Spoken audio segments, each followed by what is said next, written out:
কেমন আছো? চলে আসলাম তোমাদের জন্য নিয়ে একটা নতুন এপিসোড, নতুন সিজনের। আশা করি সবাই ভালোই লাগবে নতুন সিজনটা। তো তোমরা প্রশ্ন করতেই পারো যে এতদিন কোথায় ছিলাম, কিন্তু খুব সত্যি কথা বলতে গেলে তোমাদেরকে জানিয়ে রাখি বন্ধুরা, ইস্ট বেঙ্গলের আগের সিজনে এত হতশ্রী, এত বাজে পারফর্ম করছিল, তারপর সত্যি আর মনে হচ্ছিল না যে বাজে কথা বলে কোনো রকমের কোনো কাজ করতে পারবো আমরা।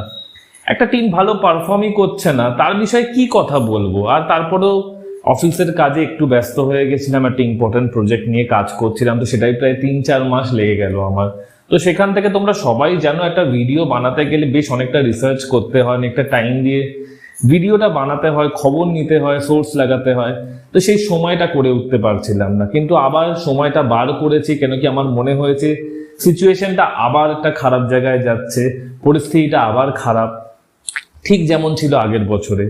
আগের বছরে যেমন ভীষণ রকম একটা কনফিউশন ছিল, ইস্ট বেঙ্গল খেলবে খেলবে না, খেলবে না। চ্যানেলটা ওই জন্যই স্টার্ট করেছিলাম যে না, সত্যি কথাটা বলবো, বাস্তব জিনিসটা তুলে ধরবো, যাতে যেই কনফিউশন যেই চ্যানেলটা ছড়ায়, কনফিউশন যেই নিউজ পোর্টালটা ছড়ায়, বাজে কথা যারা বলে, যারা কনফিউজ করে একটা জেনারেল ইস্ট বেঙ্গল সাপোর্টার বা ফুটবল ফ্যানেদের, সেটাকে দূর করার জন্যই মেইনলি স্টার্ট করেছিলাম আগের বছর চ্যানেলটা। আর এই বছরও মনে হলো আমার যে আবার সিচুয়েশনটা একই রকমের এসে গেছে, আবার একটা কনফিউশন শুরু হয়ে গেছে সবকিছুর মধ্যে। তো সেখানে দাঁড়িয়ে অবশ্যই আমার মনে হচ্ছে যে এই জিনিসটা শুরু করাটা ভীষণ প্রয়োজন ছিল, তাই জন্যই চলে আসলাম তোমাদের জন্য নিয়ে আজকের নতুন এপিসোডটা। আশা করি রেগুলার তোমাদের জন্য নতুন আপডেট আমি নিয়ে আসতে পারবো। সোর্স লাগানো আবার শুরু করে দিয়েছি, কিছু এক্সক্লুসিভ খবরও আছে আমার কাছে, সব কটা দিয়ে দেবো তোমাদেরকে। তো সবচেয়ে প্রথম যে জিনিসটা নিয়ে আলোচনা হচ্ছে সেটা এটাই হচ্ছে যে কেন ফাইনাল অ্যাগ্রিমেন্টটা সাইন হচ্ছে না। ইস্ট বেঙ্গল আর শ্রী সিমেন্টের মধ্যে যে ফাইনাল অ্যাগ্রিমেন্ট, সেটা কেন সাইন হচ্ছে না। তো তোমাদেরকে জানিয়ে রাখি, আগের বছরই কিন্তু মাননীয় মুখ্যমন্ত্রীর সামনেই টার্ম শিট বলে একটা সাইন করা হয়েছিল, বিভিন্ন রকমের কন্ডিশন ছিল যেটার মধ্যে এটা কিন্তু সাইন করা হয়েছিল। তো সেটাকে বলা হচ্ছে অ্যাগ্রিমেন্ট নাম্বার 1। আর এই মুহূর্তে যে জিনিসটাকে নিয়ে সমস্যা তৈরি হচ্ছে সেটা হচ্ছে অ্যাগ্রিমেন্ট নাম্বার 2। এবার দুটো দিক আছে এটা, আমি কারোর সাপোর্টে কথা বলবো না, কারোর বিপক্ষেও কথা বলবো না, দুটো লোকের জিনিসটাই তুলে ধরবো। এক, ইস্ট বেঙ্গল ক্লাবের তরফের পক্ষে যে জিনিসটা বেরিয়ে আছে সেটাও তোমাদের সামনে তুলে ধরবো, আর দ্বিতীয় শ্রী সিমেন্টের পক্ষ থেকে যেটা বেরিয়ে আসছে সেটাও তোমাদের সামনে তুলে ধরবো। ভিডিও শেষে তোমরা কমেন্ট সেকশনে জানিও আমাকে যে তোমাদের মতে কোনটা ঠিক বা কোনটা ভুল, আমি কারোর সাইড নেব না।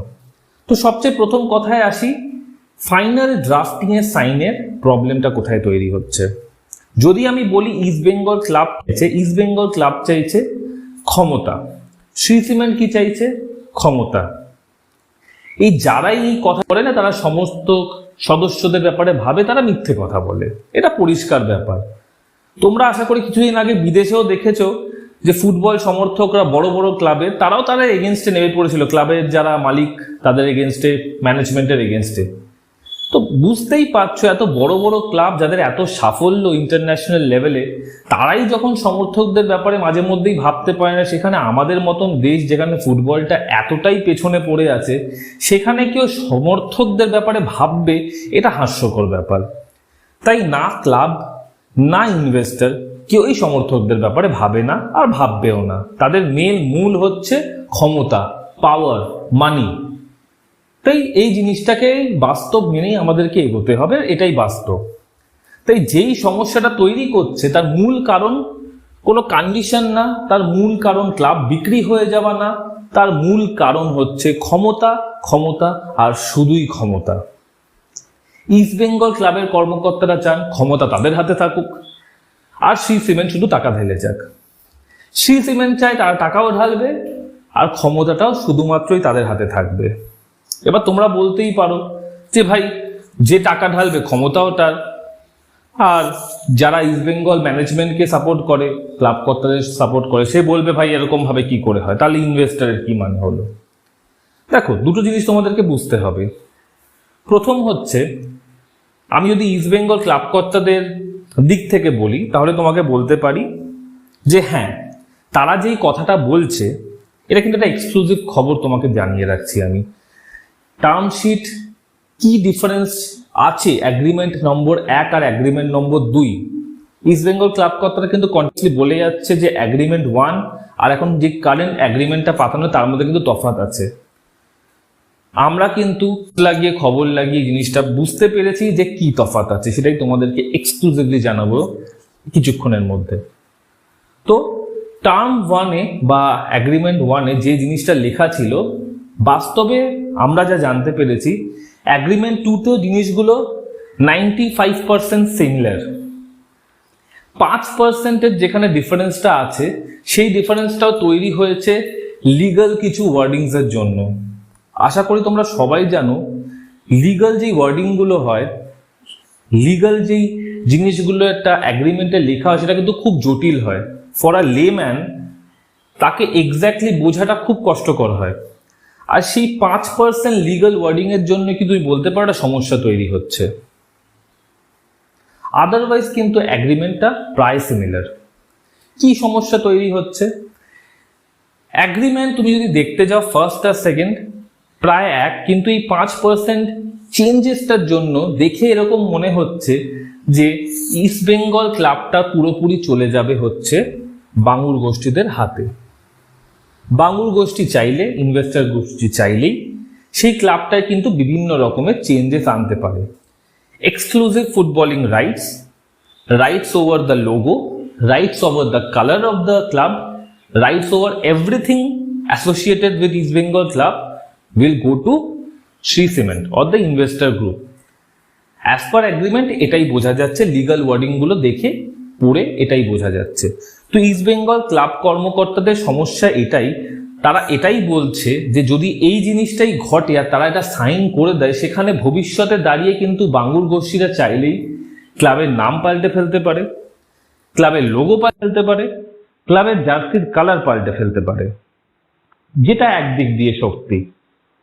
লিগাল এগ্রিমেন্ট বলছে যে এক্সক্লুসিভ রাইটস চলে যাচ্ছে সবকিছুর বাঙুর গোষ্ঠীদের কাছে।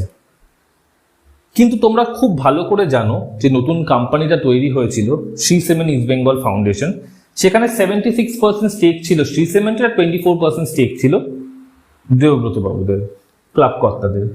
সেখানে দাঁড়িয়ে তাদের একটা মত অবশ্যই থাকবে, কিন্তু বুঝতেই পারছো 2/3 শেয়ার যখন একজনের কাছে থাকে, পাওয়ারফুল সেই হয়, মেইন ডিসিশন মেকারও সেই হয়। তাই ভবিষ্যতে যদি এই জিনিসগুলো হয়, ক্লাবের রং পাল্টে দেওয়া, ক্লাবের নাম পাল্টে দেওয়া, সেটা থেকে কিন্তু কেউ বাঁচাতে পারবে না। তো সেই একটা ভয় কাজ করছে ইস্ট বেঙ্গল ক্লাব কর্তাদের।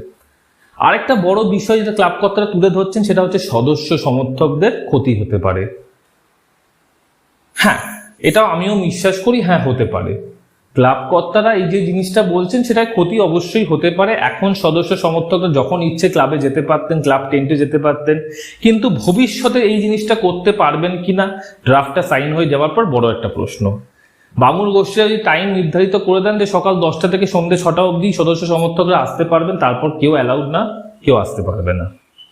তো এই কিছু কিছু নিয়ম কিন্তু ইনভেস্টর গ্রুপ তৈরি করে ফেলতে পারে, আর সেটা কিন্তু সদস্য সমর্থকদেরও মানতে হবে। কিন্তু তাতে কি সত্যি কিছু ক্ষতি হবে